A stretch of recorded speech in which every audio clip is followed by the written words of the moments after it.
Nós temos aprendido que a dúvida enfraquece. Ela enfraquece porque ela divide o duvidoso, o duvidador, em várias partes. Quando você cede à dúvida, você fica dividido, no mínimo em duas partes, talvez em mais, e assim a sua força vai sendo fragmentada, você vai sendo enfraquecido. A dúvida, ela é consequência da desobediência a Deus, do pecado, da escolha de conhecer o bem e o mal. Antes do homem cair no pecado, não havia dúvida, porque o homem só conhecia o bem. Mas quando ele decidiu conhecer também o mal, então ele conheceu a dualidade. Ele conheceu o bem, ele conheceu o mal. Ele conheceu o que é justo e o que é injusto. Ele conheceu a bondade e a maldade, e assim por diante.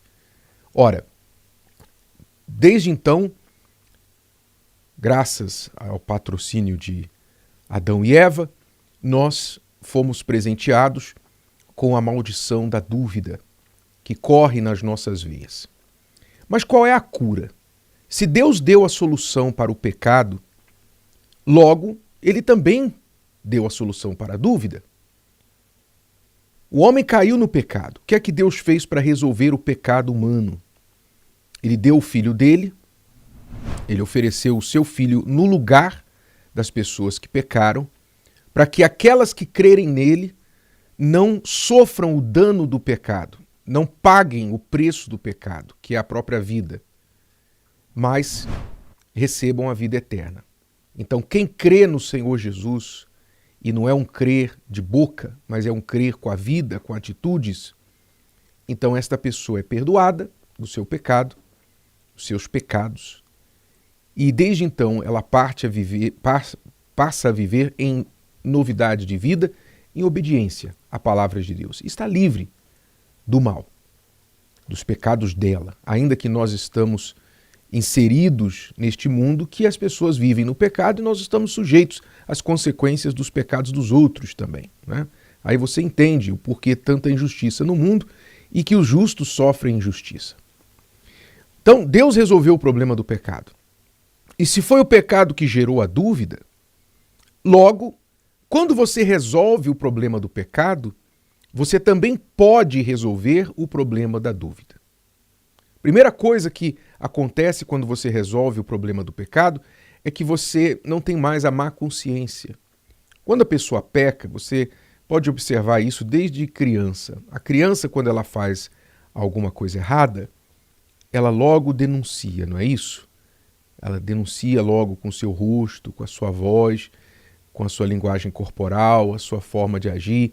Já mente sem nem saber falar direito, ela já mente, não é isso? Prova de que o pecado está no sangue do ser humano. A criança já mente, ela quebrou o vaso, mas ela fala que foi o irmão.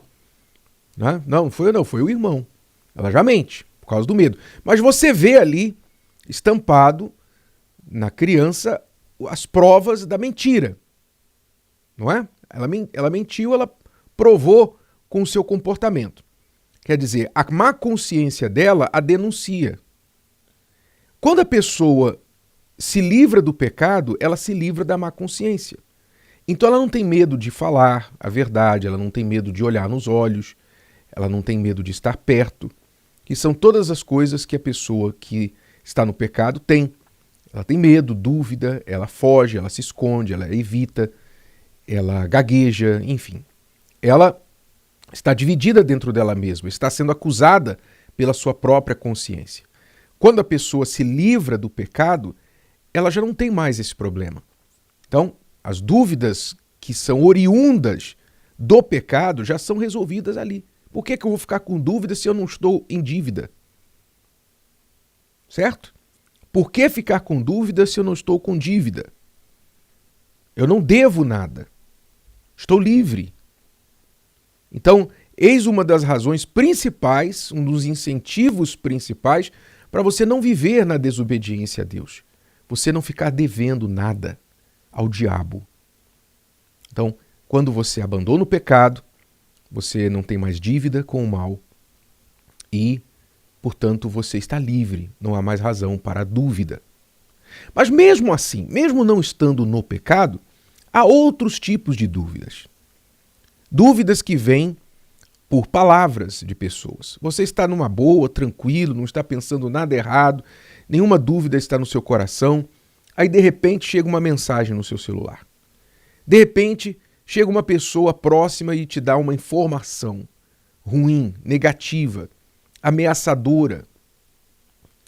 Ali você tem que tomar uma decisão. O que é que você faz com aquela informação? O coração humano, natural, ele pode se intimidar. Ele pode balançar, ele pode ficar com medo, a pessoa tem reações fisiológicas. O coração começa a acelerar, não é? Dá um frio na barriga, a pessoa fica tremendo, nervosa, ela agitada, ela quer ligar logo para alguém, fazer alguma coisa, fica com medo.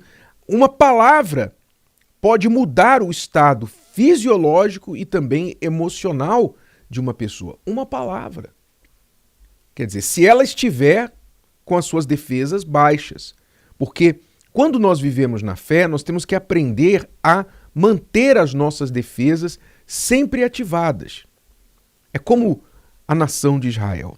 Lá em Israel, eles têm que manter o domo de ferro, né? O domo de ferro, que é aquele sistema antimíssil, que eles têm que estar sempre atentos, ativados, quando vem algum míssil de outro lado, de outra nação, o domo de ferro é ativado e eles vão lá e desativam, eles destroem aquele míssil no ar. Antes do míssil chegar na terra, bater em qualquer lugar e causar dano, o domo de ferro vai lá, o sistema do domo de ferro vai lá no ar, dispara um outro míssil, um contramíssil, e atinge aquele míssil no ar. E não fica nenhum dano na terra. Assim como aquele sistema antimíssil que existe lá em Israel, que tem que estar ligado o tempo todo. O tempo todo.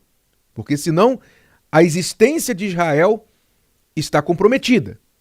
Da mesma forma, nós temos que ter também um sistema antidúvida. Um sistema antidúvida, constantemente ligado. Os ouvidos apurados para toda palavra de dúvida que chega até nós. Uma palavra de alguém, seja de uma pessoa próxima, seja de um estranho, seja de uma notícia, uma mensagem, uma notificação, ou seja da nossa própria cabeça. Às vezes vem um pensamento, entre aspas, do nada, não é? Vem um pensamento do nada, vem um sopro infernal falando alguma coisa negativa. E se isso? E se aquilo? Vem um pensamento acusatório. Olha, Deus não está com você, Deus não vai te perdoar. Ih, ó, você pecou, você pensou isso, você pensou aquilo, você pecou, Deus não está com você. Preste atenção, preste muita atenção no que eu vou lhe falar. Você sofre acusações? Você sofre acusações na sua mente? Acusações infundadas, você não tem feito nada de errado, mas vem aquele bombardeio de acusações na sua cabeça? Saiba que o diabo está vivo. É ele que está fazendo isso. São palavras dele que estão vindo contra você. E você está sendo alvo dele. Graças a Deus. Graças a Deus, porque o diabo não ataca aqueles que já são dele. Se ele está te atacando, é porque você é de Deus. Porque os que já são dele estão nas garras dele. Mas se você está sendo atacado por Satanás, graças a Deus, porque você é de Deus. Ele está tentando mudar isso. Mas o que é que você tem que fazer? Ative o seu sistema antidúvida. E repreenda essa dúvida antes dela entrar no seu coração. Antes dela cair na terra do seu coração, você diz, está amarrado. Você faz uso da palavra de Deus. Pois a certeza, o antídoto para a dúvida é a palavra. Porque a dúvida é também uma palavra. Mas você pode apegar-se a ela, a palavra de dúvida, ou você pode apegar-se à palavra de Deus. A palavra de dúvida, você sabe de onde ela vem. Ela tem uma origem, ela tem uma fonte, que é o diabo, Satanás. Por que você se apegaria a ela? Se o diabo e Jesus estivessem lado a lado na sua frente, você abraçaria quem? Me diga. Se o diabo e Jesus estivessem à sua frente, você abraçaria quem? Ah, bispo, eu abraçaria Jesus. Pois é, mas quando você abraça a dúvida, você abraça o diabo. Quando você aceita a dúvida, você abraça o diabo. Rejeite o diabo, rejeite a dúvida. Abrace a palavra de Deus. Abrace a palavra do Senhor Jesus. Olha, Jesus, apesar dessa palavra de dúvida estar vindo contra mim, apesar de eu estar ouvindo isso, ouvindo aquilo, pensando isso, pensando aquilo, eu ouço, eu escolho ouvir a tua voz. Eu descanso na tua palavra. Eu descanso na tua promessa. Pois é por ela que eu vivo. É ela que eu procuro praticar. É nela que eu creio. E nela estou guardado. Tome essa decisão. E você vai ver que essas dúvidas vão explodir no ar e vão desaparecer. Mas depois vão vir de novo. E isso vai acontecer até o fim da vida. Pois o diabo sempre vai ser diabo até o fim. Mas Deus também sempre será Deus. De que lado você está e a quem você está abraçado? Se o vídeo de hoje te ajudou, você conhece alguém que vai ser ajudado por essa mensagem, passe adiante. E se você ainda não inscreveu aqui no canal, inscreva-se agora. Até a próxima.